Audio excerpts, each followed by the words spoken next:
And even though I said before that I'm now leading this authentic life, when you actually take an entire day to sit down and really look at your life priorities and how you're living today and what your current reality is and what you want your reality to be, it's so interesting. Like, I think I'm doing all these things, but when I put it down on paper, I'm really not doing as good of a job as I could be doing. And I like that you put in action steps. So instead of just talking about it, you actually have a plan of what I'm going to do to again, live that life that I want to be living. And I know when you and I first started talking about it, I couldn't really understand why you would need a life plan. Hey, it's Rocky. Welcome to Richer Soul. Today's guest is Marla Mogul, who is one of my long-term coaching clients. She's going to share her journey and experiences of being coached by me.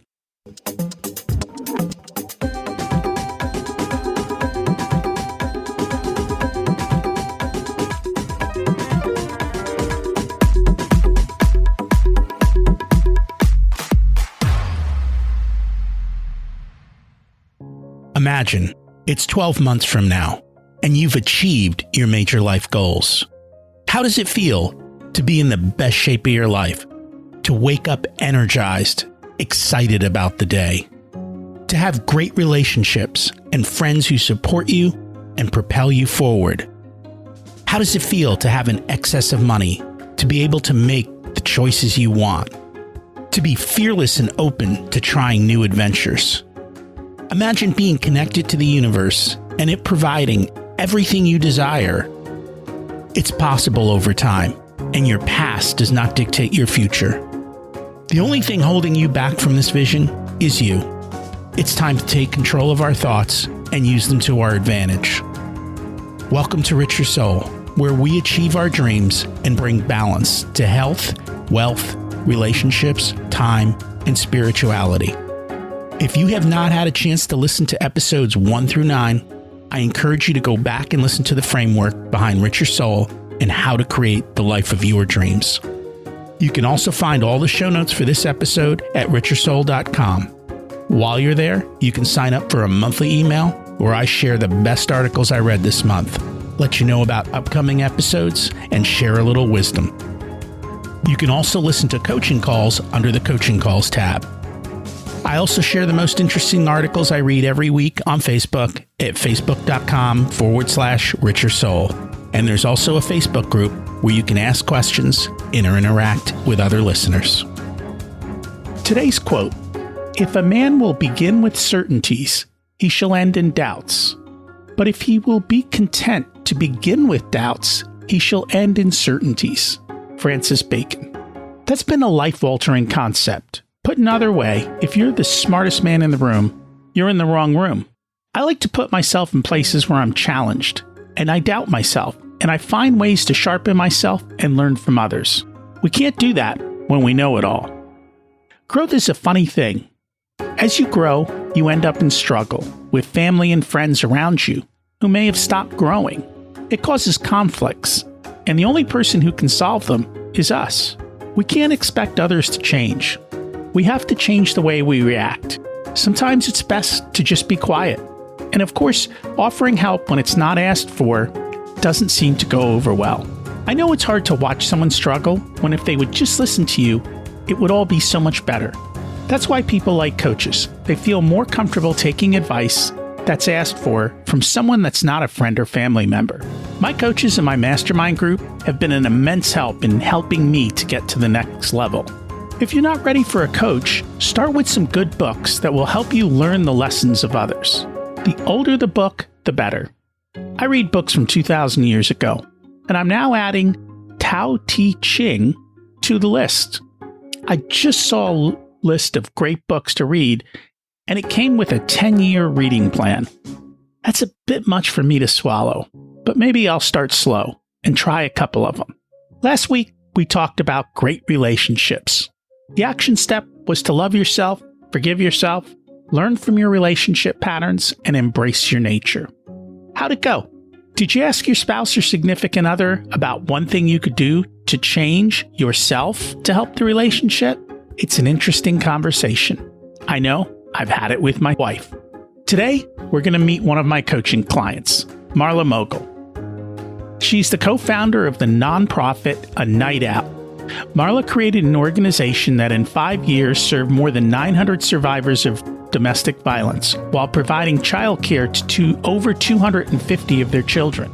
Through safe, healthy, and social experiences such as self-care, spa nights, concerts, and theater performance, A Night Out provides an opportunity for survivors to rebuild a sense of community in a safe environment with support, understanding, and fun.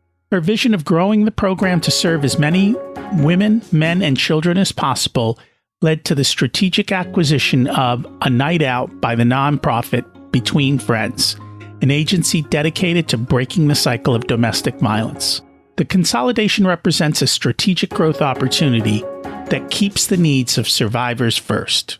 Prior to establishing A Night Out, Marla was the founder and managing partner of Mogul Consulting Group, offering turnkey event planning for CEOs and corporate officers of Fortune 500 companies. Marla directed all facets of the operation, from board of directors meetings, executive retreats, and special client events such as Super Bowls and Kentucky Derby trips. Earlier this year, she founded the Mogul Method, a coaching program for women over 50 who want to lose weight without ever having to diet again. The customized foolproof system can help women stay vibrant and more beautiful as they age. Her passions include traveling, physical fitness, skiing, reading, and collecting wind-up toys. Let's meet our guest. Welcome to Richer Soul, Marla Mogul. It's great to have you join us today. Thank you, Rocky. I'm glad to be here. And I'm excited for the conversation. So let's start at the beginning. What was it like when you were growing up, and how much did your family and school teach you about money? Okay. I grew up in a lower middle class family, and we never talked about money. The only time that it was ever mentioned is when my mother told me how hard she worked to provide for me and my sister so that we can live in a neighborhood that was actually beyond our means. We lived in an area, a very affluent area, and we were really the outcasts. We lived in the smallest house. I didn't attend the same activities that my friends were doing. I also didn't participate in any of the clubs they belonged to or anything like that. And I'm really not even sure why my parents moved into that area, because it's just not who we were. And I think both ways, it was not so good for me, but on the other hand, it was. On one hand, it wasn't good because I really felt like I had to keep up with people in terms of wealth, and I wasn't able to do that. On the other hand, it turned out to be where I actually liked seeing that kind of lifestyle, and I wanted to work hard to achieve that lifestyle so I could be just like everybody else that I was growing up with.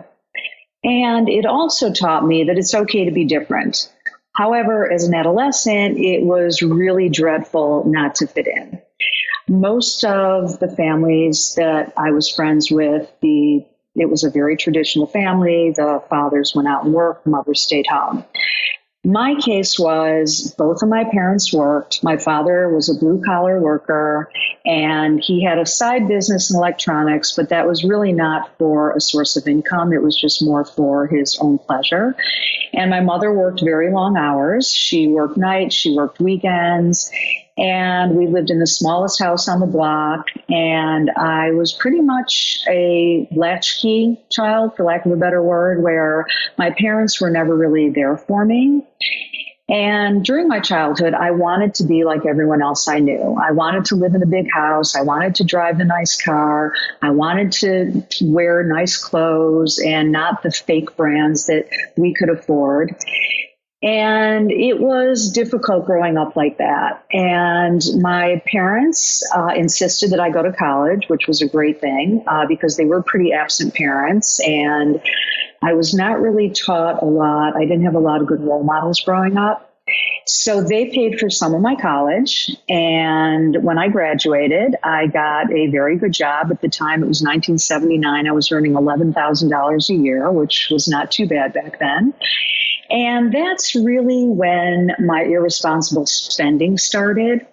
And I think it goes back to the fact that I wanted to fit in. I wanted to be like everybody else. And I thought that meant having items, having things. And I thought that's what would make me a happy person.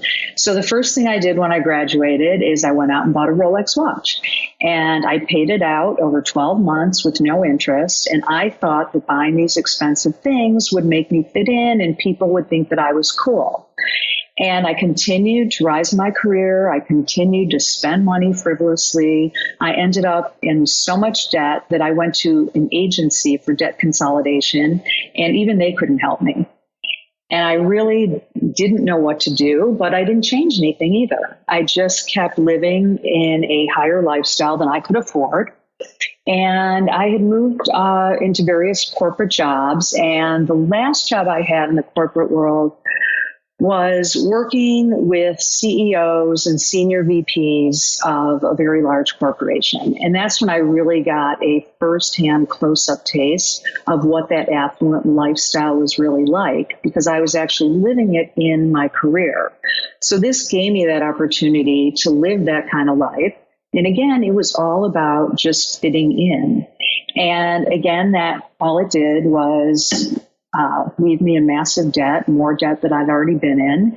And I had the successful career. I had the nice clothes, the shiny new objects, but it left me feeling empty emotionally, and which is what I always had felt.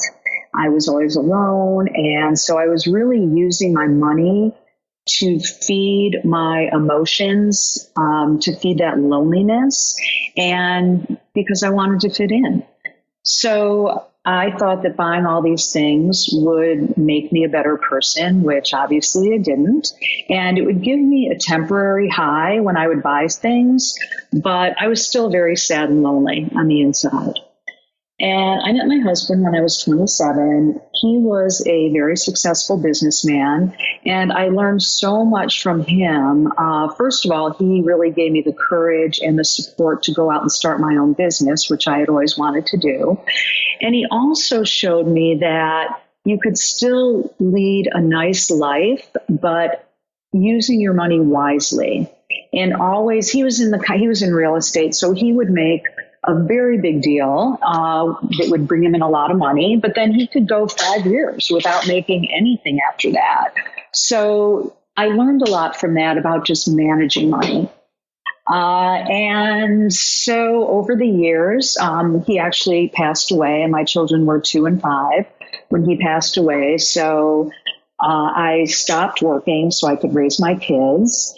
And I've been very aware of my spending, but I'm still trying to get out of that rut of buying things just to buy things and leading a materialistic life, because I realize that deep down, that's not the person who I am.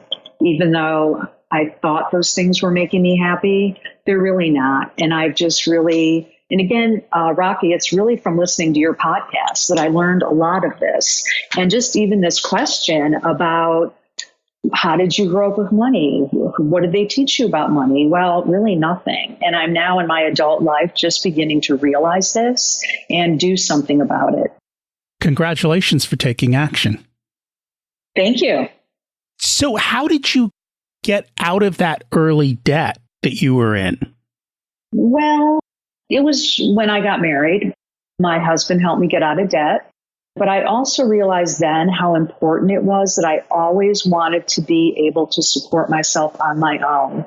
I didn't want to ever have to depend on anybody else, because I never did. And however, that got me in trouble, but it made me realize that even though I financially didn't have to work when I got married, I insisted on working. I insisted on making my own money. I always wanted to be that person that didn't have to depend on anybody else ever. So initially, again, he helped me get out of the debt, but I think that was a big turning point for me to realize that I didn't want to ever be in that situation again.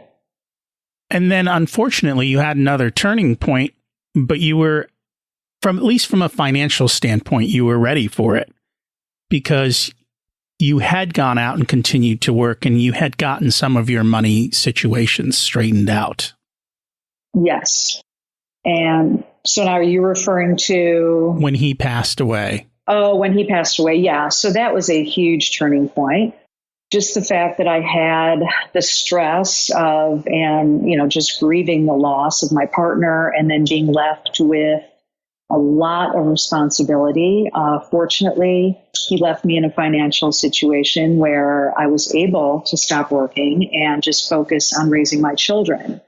So this was, again, a very different lifestyle for me. And I had good financial advisors. I had good attorneys, accountants that were really watching out for me and were helping me. But, at the end of the day, I'm the one responsible for making the decisions, even though they could be giving me all the advice that they want. So I went back to my old pattern of spending. And we had just moved into a new home and we were going to furnish it with all new things. We didn't bring anything with us from our old home.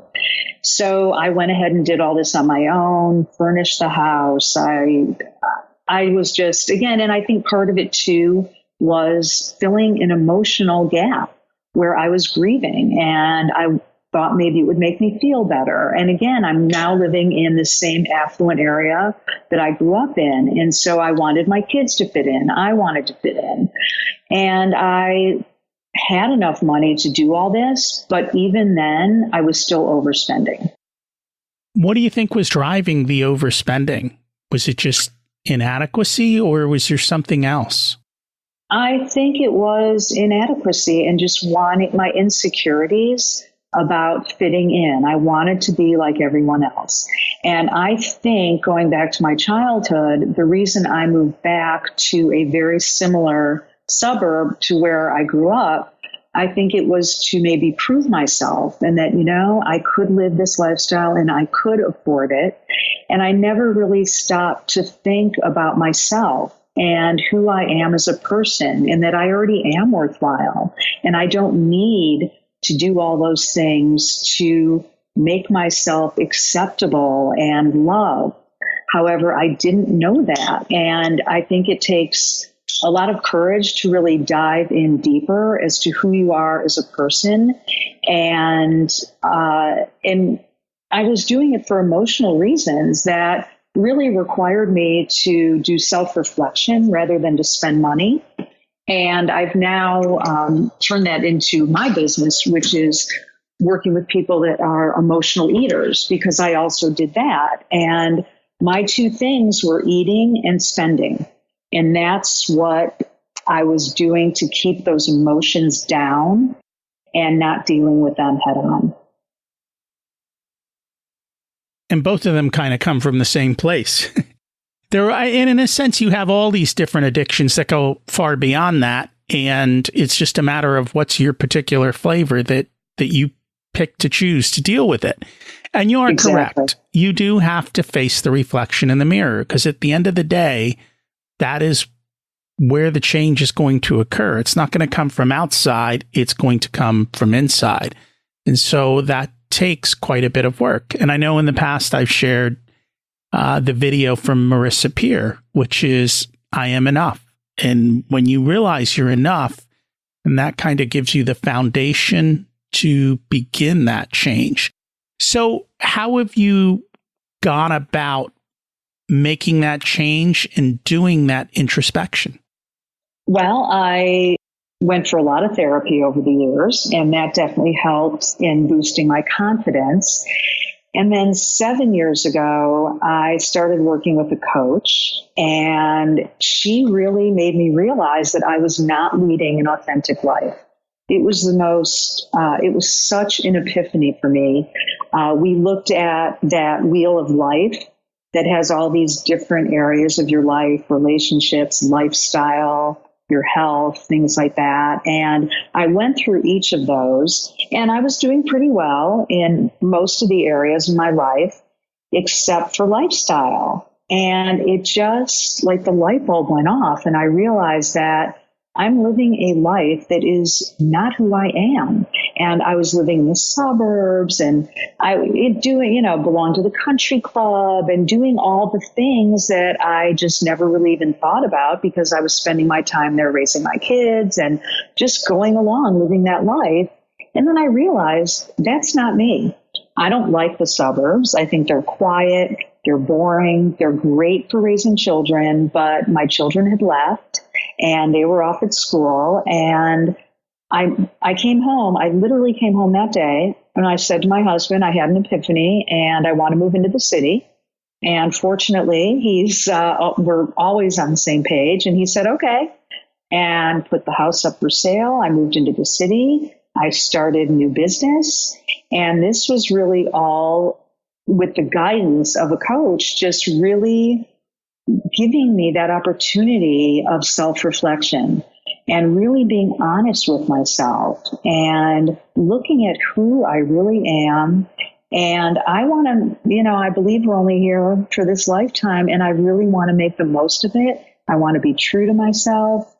And I want to do the right thing. And it really made me look at my priorities in life and that I wasn't really living the life that I wanted to live.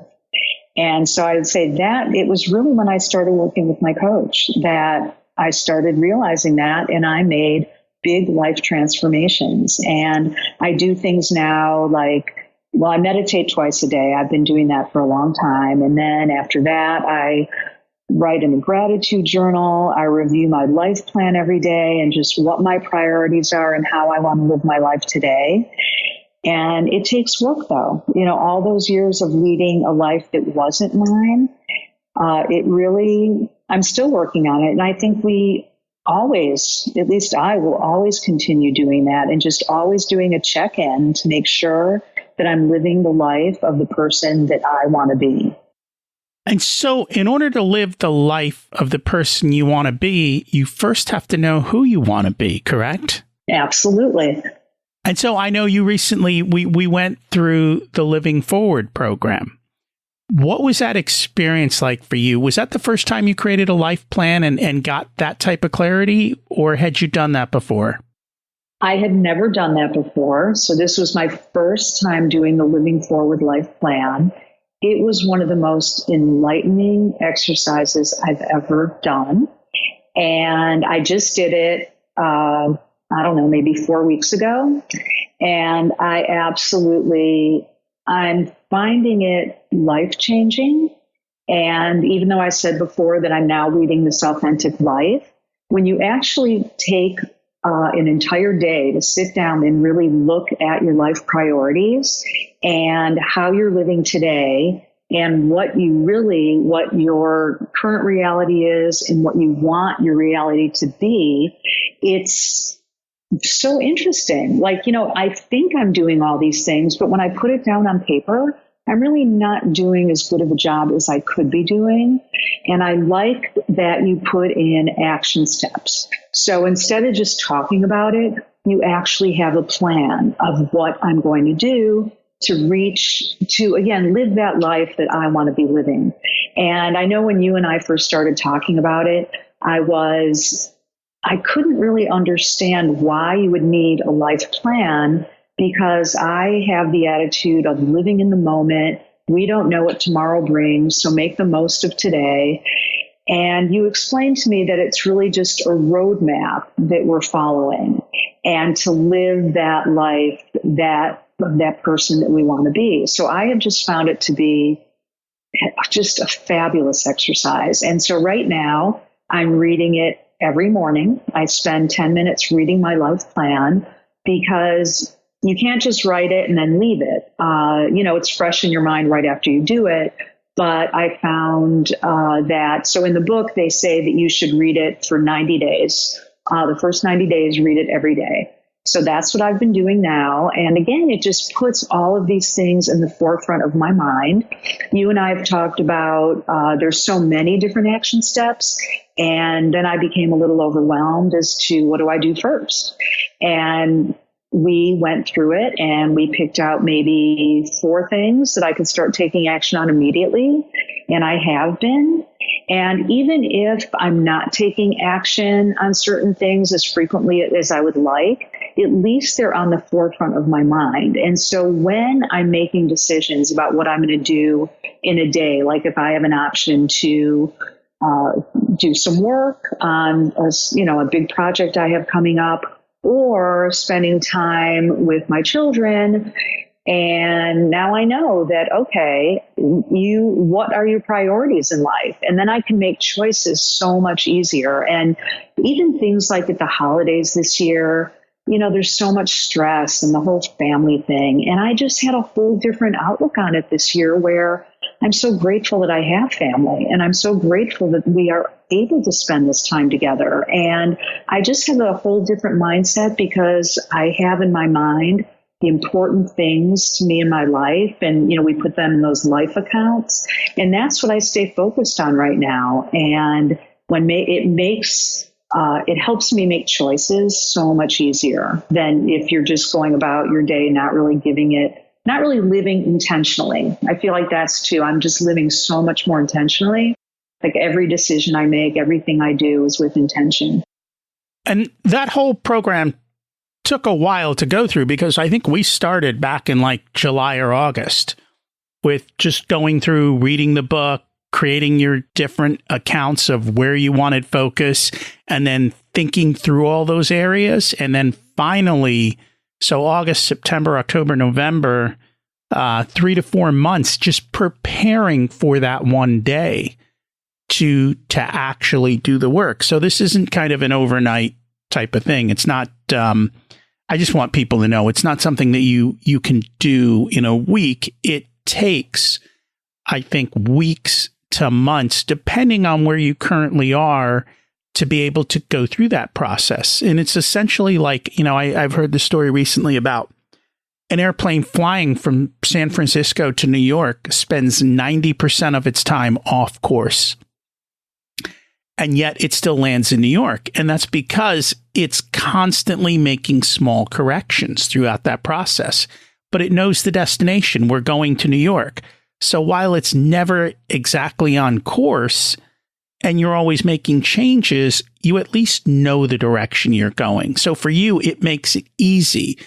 And by constantly reading it every day for 3 months, you're internalizing, this is who I am. This is what I've chosen to be in this moment.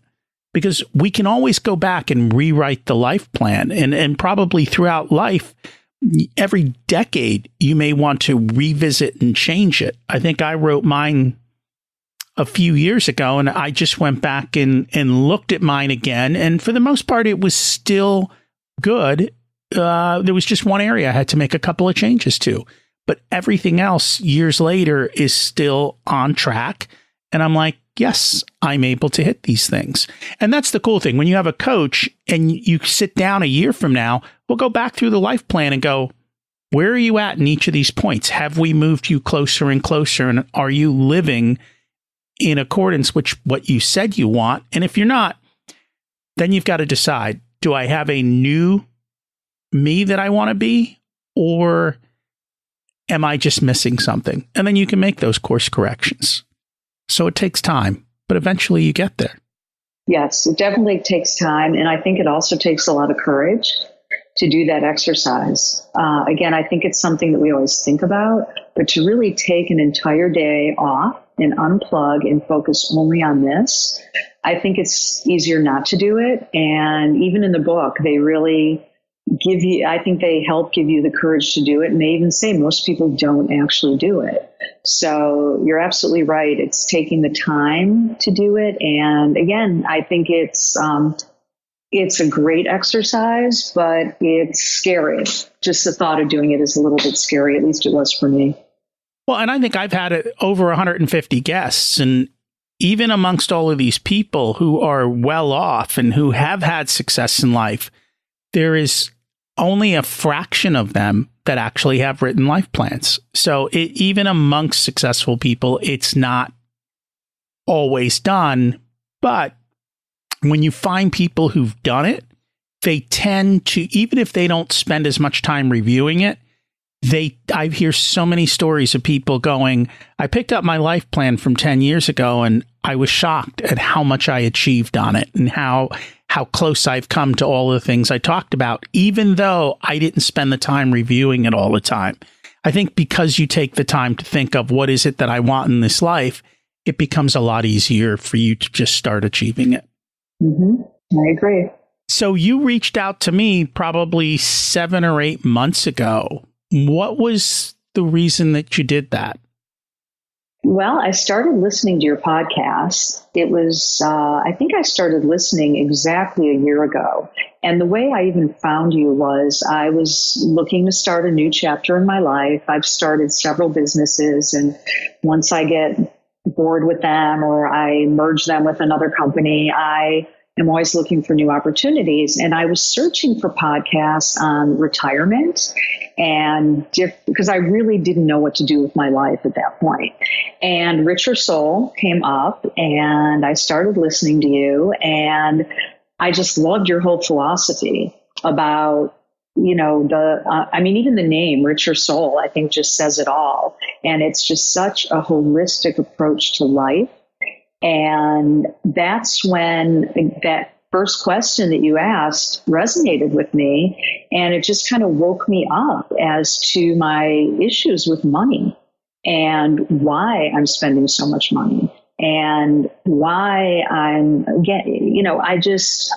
it just really enlightened me. So I continued listening, and I was working with this coach that I've had for 7 years. And after a few months, I thought I could really use some help with a financial coach. And my coach was more of a life coach, career coach. We talked about a lot of different things. We talked about money, but that wasn't really the focus. And I thought, I wonder if a financial coach could help me. So I just reached out to you one day, had a discussion, and I thought, well, I think it sounds like something I might try. I wasn't sure. And it's uncomfortable talking to somebody else about your money. And it's, again, not something that we talked about when I was younger. And I felt safe enough with you and trusted you enough to open up and go over these things. And I think I've made a lot of progress since we've been working together. And I still think I have a ways to go. But at least I have a plan. We look at these things. So we talk twice a month. And again, it turns out that it's much more than just a financial coach, just this whole life plan. I mean, that was something I never expected to come out of our discussions. So it just started out as more of a curiosity more than anything else, because I just loved your philosophy on your podcasts and the guests that you had. I just resonated with all of it. And I thought, yeah, this sounds like somebody that might be able to help me. And yeah, we've been working together probably 7 months. And I don't know your take on it, but I feel like I've come a long way. You have. I mean, you've dealt with a lot of the issues that are underlying. And I mean, I don't think we're talking about a long lifespan here. You had kids and your kids are now grown up and out. So this isn't something that you've only been dealing with for a short period of time. It's something that you've been dealing with over a lifetime, essentially. You actually are still willing to change, which is phenomenal, because a lot of people aren't. They get stuck in their ways and they refuse to change. And I think when you get into that fixed mindset, that's really when things start to decline. But you can make change at any age if you're willing to kind of overcome your fears and step in and address them. And, we have tough conversations about money all the time. But they're not, and you can say, I don't think we've never had heated discussions over money, have we? No, they've all been pretty rational and sensible, but no, nothing heated. I think too, because we're on the same page, I guess, with, I like your approach. I like your philosophy. So I've learned a lot from the process. Well, and part of it is I don't tell you what to do. I just show you your options and the consequences of those choices. And then you get to pick what you want to do, because I'm not here to tell you how to live life. I'm just here to show you how the different choices you make in life are going to affect your life. Because I think a lot of times, and that's what I've noticed, people don't look at what the outcomes of the choices they make today are in 10 or 20 or 30 years. And as we talk about your life, we're looking at money decisions today that have outcomes 30 years from today. And we examine those and we say, well, if you do this, here's what that's going to end up looking like. And then you can make a choice of what you want to do. Mm-hmm. Right. And I think, too, that's one of the reasons that I started working with you, is that I'm 62 years old and I hope that I'm going to live a lot more years, and I have this fear of running out of money. And so that's really the biggest fear that I was facing. And how do I not run out of money and still live a nice life that I'm happy with? And that's always the question that everyone has. You are in a very strong financial position, though. So you have the ability to do it without worry. You just have to make the appropriate choices, and you can have exactly what you want without issue. Yes. And a lot of it, again, is looking at that life plan and what's really important to me. It is. So as you create a life plan, there's a lot of different areas that are part of your life plan. Could you just share some of the top line? What are the different categories that you're looking at in your life? Interestingly enough, before doing the exercise, I just had thought that it was going to be my husband, my children, my extended family. And then in the book, it talks about something we've always heard before, is you can't take care of other people until you take care of yourself. And I thought, okay, I'm going to put myself first. And so my number one priority is my health, and then my self-development, my intellect, and my spirituality. And then from there, it's my husband, it's my children, it's my extended family, my friends, my financial situation, my career, and then charity. And I really thought, I'm working so hard right now on my career, and it's number 10 on my list of 11. And that's where I was saying that I put so much time into my work. And then I realized if I'm sitting at my computer at 8 o'clock at night, my husband's watching TV in the other room, that I really shouldn't be working at 8 o'clock at night. And because that's very important to me, but it's way below where he is on the list.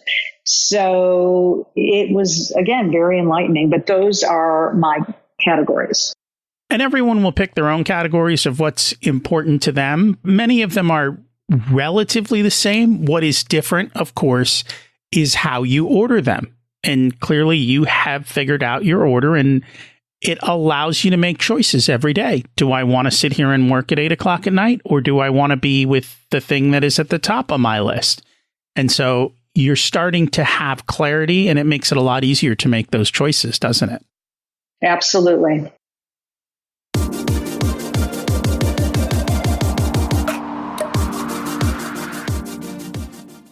Today's episode is brought to you by Profit Comes First. A certified Profit First professional, I help entrepreneurs and small business owners to grow their business profitably. What is a Profit First professional? I'm experienced and trained to guide businesses in their corporate growth, but quite frankly, you should expect that from any business coach you work with. What makes me unique is that I'm trained, certified, and have hands-on experience in guiding businesses to grow profitably. I'm certified in the Profit First method and have direct access to accountants, bookkeepers, and other experts globally who are all trained on this method. Combined, we have over thousands of companies using Profit First in their business. What this means for you is that I have or can immediately get the answers for any challenge you face in growing profitably. Most business owners focus on top-line revenue, and while that's important, the bottom line, what you take home and what's available to reinvest in the business, is what drives continued long-term success. Learn more at ProfitComesFirst.com and schedule a no-obligation call to see how Profit First Comes First can help you put more money in your pocket.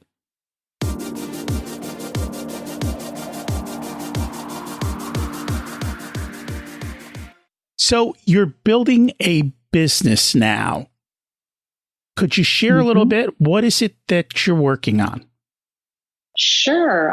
So I started a health and wellness coaching business in April, and it's really based on habit change. My target market is women over 50 who want to lose weight and keep it off without ever having to go on a diet again.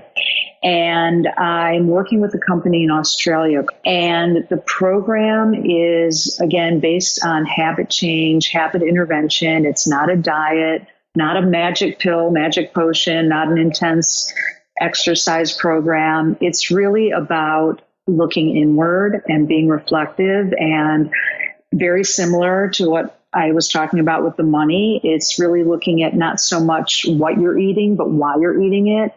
And it's a 12-month program, and I do one-on-one coaching. I also do group coaching, and we talk every month. There's a different module on different things. We start with the client sets their goals.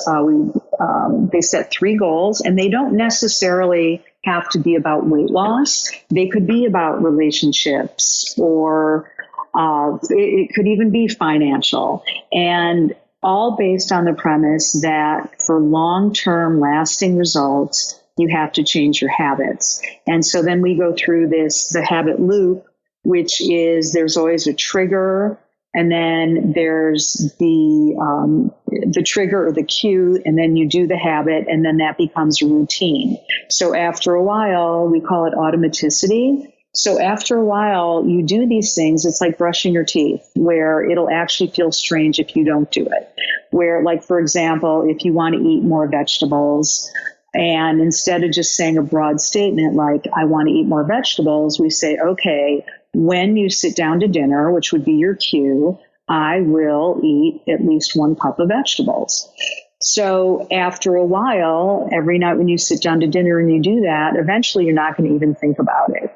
And so it also, we deal with the red flag concept and the challenge of change and roadblocks. And, it's a very realistic approach to life, where you're not going to be perfect all the time, and that's okay. And it becomes to the point where the clients that I'm working with, when they lose the weight, they even look back and say, I don't even know how I did it. It was just something I wasn't even thinking about. And it's so gratifying to me to work with people like that, because I've struggled my whole life with weight loss. And I was on that diet roller coaster. I was on every diet you can imagine. And I would be very successful at losing the weight. And then when I went off the diet, I would gain all the weight back and then some. So I want to help people that suffered the same way that I did. And it really is suffering. It's, again, you go into that deep, dark spiral of, I'm not good enough, I'm fat, nobody likes me. And it's it's really emotionally draining. And not everybody, again, just like with finances, not everybody is ready to do that work. And you have to be ready for it. It's a very intense program where you really look at a lot of things in your life, and it's a very holistic approach. And so back to the way it works is I have a 1-hour session with my clients once a month, and then I have follow-up calls every week. So that helps them stay accountable. They have the support from me. If they can't wait for my call that's scheduled on Friday, they can reach out to me on Wednesday, if it's a crisis and they just need some guidance. And same thing, what you were saying about your coaching, I don't tell them what to do, but I help them along with the process, and they ultimately make those decisions. And that's why I think it's so successful, is they're the ones actually putting the program together. It's not about going on a diet where you're restricted of things you can eat and you feel deprived and you need a lot of self-control. And it's not like that at all. So I think it's actually very freeing for them, and they get really in touch with themselves, and they end up having more confidence and more energy, and a lot of their health issues go away and their relationships become better. So it's a great program that I really enjoy doing. And I think the biggest reason I love it so much is I love helping other people. You know, I had a nonprofit organization before this, and I realized then how much I love helping other people. And truly, I mean, we're just going through through the holiday season, and I think people realize, and it's very true, that giving brings a lot more happiness than receiving. And it's kind of an oxymoron to realize that. But once you do, you understand how much easier it is, because it's a lot easier to give than when you're always expecting in life, and you may not always receive, which automatically makes you unhappy. It sounds like this entire program is very similar to the Tiny Habits that BJ Fogg does, which is basically anchoring your habit to something you naturally do. And then the way he does it is he makes tiny, small changes. So in other words, if you wanted to learn to floss your teeth, he would say, after I brush my teeth, I'm going to floss one tooth. And for his gym habit, he's like, if you want to start a gym habit, all you have to do is show up at the gym. You don't even have to exercise. And what he found is that humans, once they start the routine, they're like, well, I'm already at the gym. Maybe I'll try a machine. And after you try one machine, you try two machines, and it's just tiny, tiny changes. These are not dramatic shifts that take place. Things happen over time, but you have to put in the time, and you have to keep making the tiny changes and keep showing up. Mm-hmm. Yeah, and that's exactly, we call them micro habits. So exactly what you're talking about, it's baby steps. And eventually it kicks in, and they used to say that it takes 21 days to change a habit. Well, I think it takes an average of 161 days. There's a huge range of how long the habit takes to change. And it really depends on what the habit is, the complexity of it, and then how habitual of a person you are. Some people are habitual, some are more spontaneous. So it takes in a lot of factors, but exactly what you're saying, we have a client who never exercised in his life. And so we just started him with, put your workout shoes next to your bed. So every morning you put them on. And that was it. That's all he did. And then eventually he started walking around the block. And then eventually it turned into an hour walk. So it is exactly what you're saying. It's all based on micro habits and taking those baby steps to get those long-term big results. And so I know your program, like mine, is much more holistic. I know on your website it said relationships, exercise, career, and spirituality are just as important to your health as the food you eat. What did you mean by that? Well, I think it's just, again, going back to that life that we're leading and what's important to us. And I think that all affects your overall health, your well-being, your self-confidence, and the choices you make in life. And it's everything. It's not, again, that whole eating thing could be so emotional. And take a step back and look at what is it really? What is it really about? And you have to take everything into consideration in your life. It goes back to that wheel of life. There are so many different components to our life, and some of them we pay a lot of attention to, some of them not so much. And it's all interrelated. Every single thing is, whether it's our careers, our families, our health, our exercise, it's all one package that affects everything we do. So I think goes back to my program where we really need to look at it very holistically and why you're doing certain things and getting a little bit deeper to really lead a life of intention and happiness and reaching your goals. And even, what are your goals? I think a lot of people just live day to day. They get up, they do the same thing every day without really stopping and taking the time to look inward. That comes back to your life plan. Yep. So I noticed quite a bit on the website, though. You talk about emotions. You talk about emotional hunger and eating for your emotions. And so what are some of the main emotions that cause us to eat, and where did they come from? It's a loaded question. It's different for everybody. I think there are a lot of people who eat to protect themselves, and they put on excess weight because it could be sexual issues or just not getting close to somebody and being vulnerable, that it provides them the safety of not having to get too close. I think when we have difficult situations, rather than dealing with the situation, we eat and we stuff down the emotions, literally. And for some people, it's stress.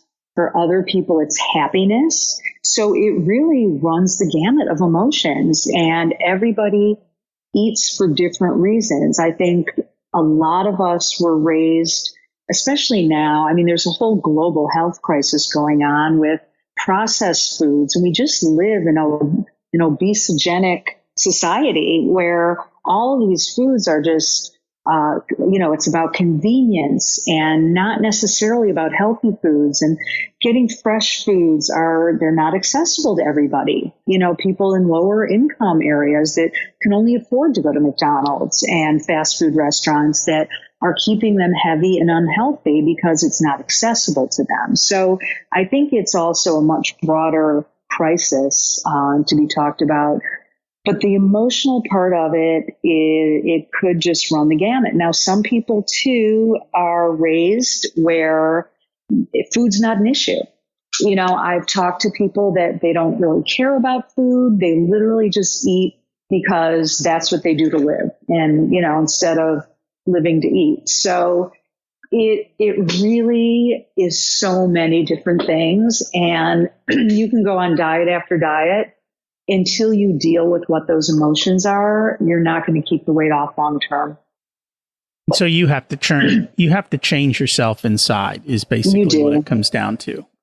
And that takes work. And that's sometimes where the power of a coach comes in, because it's hard to do it yourself because you don't even see the elephant in the room.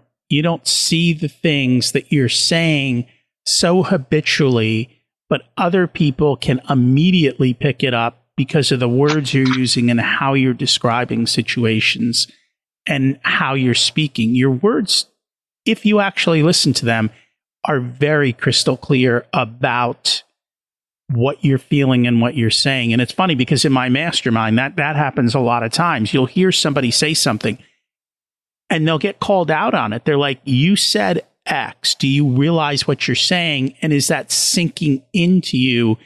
Because that's what you really want. But I think sometimes we're fearful to take the action that we want.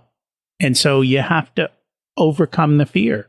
And again, having someone there to help you go through those things is very, very helpful. Mm-hmm. Yeah. And looking at what's holding you back. There is a reason why, but it's too painful for people to go there. And exactly what you're saying about coaching is that they figure this stuff out on their own. I'm not going to give them the answers. They are the ones that actually have that self-discovery, but I don't think they would be able to do it on their own. And it's something you just don't know how, or like you said, it's a lot of times right in front of your face and you don't even realize it until we start talking about these things. And it's all of a sudden like, oh my, you're right. And a lot of it too is that it is about facing your fears, and it's very scary and it's intense work and it's not for everybody. You have to be in that place. You've got to be in that mindset where you're ready to do the work. How do you know if someone's ready to do the work? Well, you can tell in a brief discussion. There are clients or people that have reached out to me that I don't think would be good clients because I think they need more help than I can give them. Those are the people that I think have deeper issues that cannot be addressed by a coach because we are not therapists. So I think their issues go much deeper than I'm qualified, to delve into with them. And also people that make excuses. There's always reasons why. And you can just tell that you're not going to be able to help them. And I want to be successful and I want them to be successful. And I think there are people that you could tell they're just not ready to do it because they have an excuse for every single thing you approach them with. And it's frustrating for me, and they're not going to get anywhere with it either. So I only want to take people that I think are ready for it. And you could tell just by talking to somebody. And I ask a lot of questions. And I think that's the way of getting to it also. And you can just tell by the questions that I ask and the way they answer them, if they're really being thoughtful and mindful about this, rather than saying, oh, I can't, or I won't, oh, but this and that. And, it's just, they're not ready for a coach. And I'm not going to work with somebody like that because I know that neither one of us will succeed. And it'll drive you crazy too. You bet. I'm very much the same way. I only want to work with people who are willing to do the work and take action. And I know we're going to have Darren Gold on shortly, and he talks about how to reprogram yourself. And across his book, every single one of the things that you have to do start with I, and they all end with you taking responsibility and action for your own life and for handling whatever circumstances that you have to deal with. It's regardless of what the factor is that caused it, you need to take responsibility and own it regardless. And so that's difficult to do, I think. It's much easier to blame someone else than to take responsibility and say, it's my fault, I screwed up, and I need to change the way I'm doing things. Yeah, it takes courage. It does. It does. Mm-hmm. So what would you give as advice to people who are thinking about coaching? Because I think for a lot of people, coaching is not normal. It's not what people talk about in society. It's not what they think of. I mean, we all think about getting a sports coach, but we don't always think about getting coaching and help in life. But when you talk to people at high levels and they're vulnerable, you'll find out that all these CEOs, these people at high levels in corporations, people who run companies, they all have coaches on their team. They have people that have helped them in different parts of life. So you've had a lot of coaching over the years. What would you tell somebody who maybe has never been coached about how to kind of overcome that initial barrier and what they can expect as an outcome and how to kind of get started? There's a lot of misunderstanding of what a coach does. And I would tell somebody that you may know deep inside where you want to go, what you want to do with your life. And a coach really doesn't tell you what to do, but they guide you, and you'll reach your goals quicker with a coach, and you'll discover things about yourself that you didn't even know were there. And it's an opportunity to really broaden your scope of everything in your life and to make you a better person and really make you the best version of who you are. And somebody who's going to be on your side, they're going to be your champion, and they're just going to help you good times, bad times, and they're going to cheer you on, and they're going to help you with the downturns in your life. And it applies to every single thing in your life. I remember, Rocky, when I was talking about coaching with you, and we're working on cutting my expenses. And I had mentioned to you that, well, then why am I paying to coach with you? It's costing me this amount every month, and I'm trying to cut my monthly expenses. And your response was that, yes, but it's going to take me less time if I work with a coach to reach those results that I'm looking for. And I think that's probably the most important thing to know, is that you may be thinking about these things anyway, but you're going to get there quicker. And with the support, the accountability that I think we all need to really stay on track.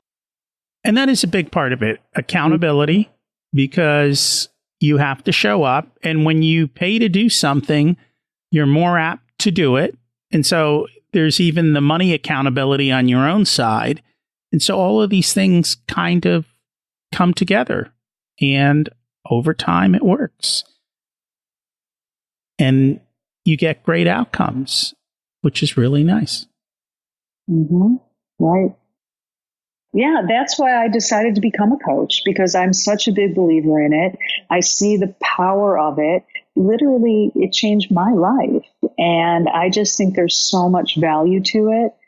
And it's a huge business now. I was actually thinking when I was going into it that maybe it's just an oversaturated market, and what really is a coach? Everyone is a coach nowadays. And then, I found my niche, and I'm explaining it to people that are considering becoming clients, and just explaining what it will do for them. And I do think it's the support and the accountability, I think, are the most important things that I have found with my clients. And I think one piece of advice for people who are looking at coaches is the coach achieving what you want to achieve? So in the financial world, are they financially well off? And do they have success outside of their coaching practice? In other words, they didn't just make all their money selling coaching. In the diet, industry, and in the weight loss industry, is your coach in shape? Are they at the weight that you want to be, or, appropriately at the weight that you would feel would be a good idea? You're not going to go to somebody who doesn't have success in that particular area and expect to get success from that. So I think that's a big part of it. Make sure that they're living the walk that you want to learn and do, because not only do they hold you accountable, they actually have the knowledge of how to get those results. And that's a big part of what you're paying with coaching, is the knowledge that they can prevent you from making big mistakes. I mean, that's the biggest thing. A lot of times when I have financial conversations with people, I'm like, had you talked to me before you did that one financial decision, I could have saved you $10, $20, $100,000 in costs of making a bad financial decision. So you've got to vet your coach as well, because there are a lot of coaches out there. So that's very, very true. Mm-hmm.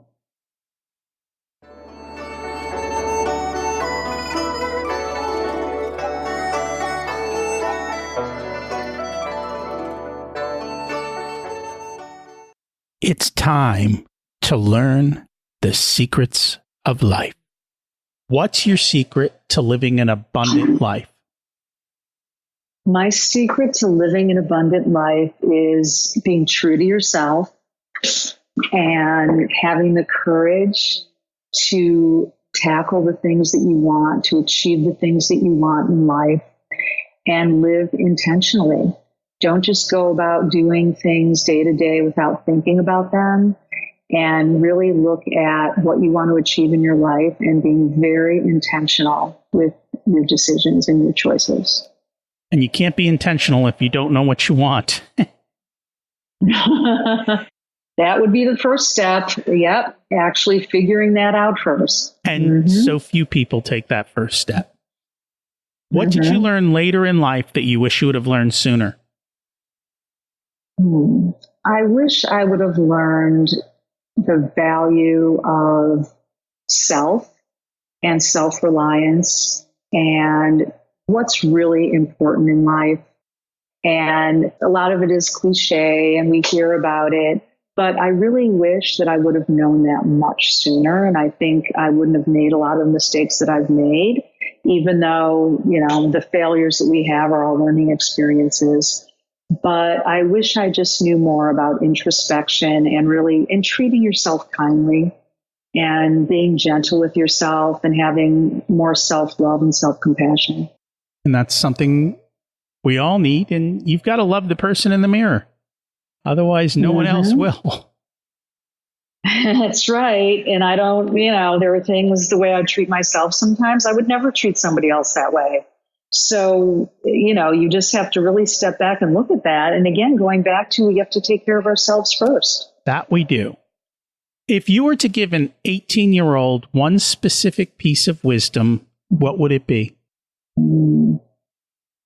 That it's okay to be different and you don't have to conform to other people and other things in society, and be true to yourself and just be the person that you are and be okay with that. And you don't have to stuff down any of the emotions or the person that you think you are, but just be real and be yourself and be accepting of yourself, and then other people will accept you as well. But being okay with yourself first and taking risks and having courage to really face your own self. I think it's just really about being okay with being different. And that's not always easy to do. That's why I love coaching young people, because you can make such small changes up front and a little bit of confidence, and you dramatically change the trajectory of their life, because they've got so much time that a lot of the rest of us don't. So small changes early on make for massive changes later on. Right. If people would like to find you and connect, learn more about your coaching services, where can they do that? So it's themogulmethod.com is my website. And I will put those into the show notes to make it easy for people to find you and connect. You need someone to help with weight loss? Marla's an excellent choice. Thank you so much for joining us today. Thank you.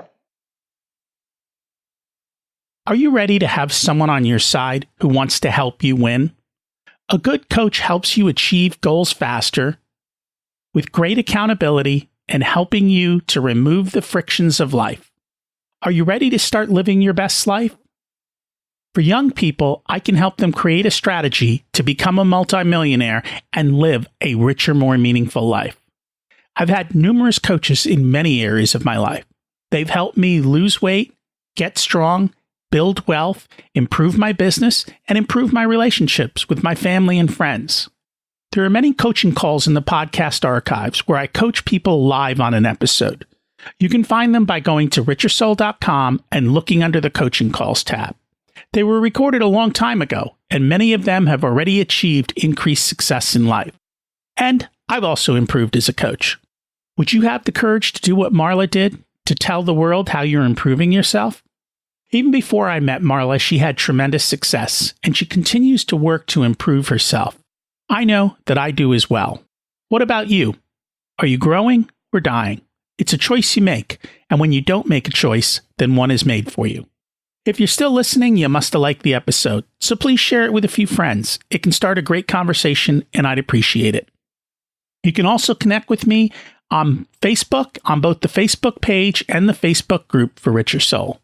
What's preventing you from moving forward, and who are you putting on your team to help build the life you deserve? Taking no action creates a far worse outcome in life than trying something and failing. Can I help you achieve your goals through coaching and accountability? Just email me. We can start with a short chat to see if we're a good fit for coaching. For many people, one session allows them to take a giant leap forward towards their dreams. You can reach me at rocky@richersoul.com. I'd love to hear how you're doing and how the information I've shared's helped. Thanks for listening. Remember, it's 2020, the year of clarity of your vision. Have an abundant week.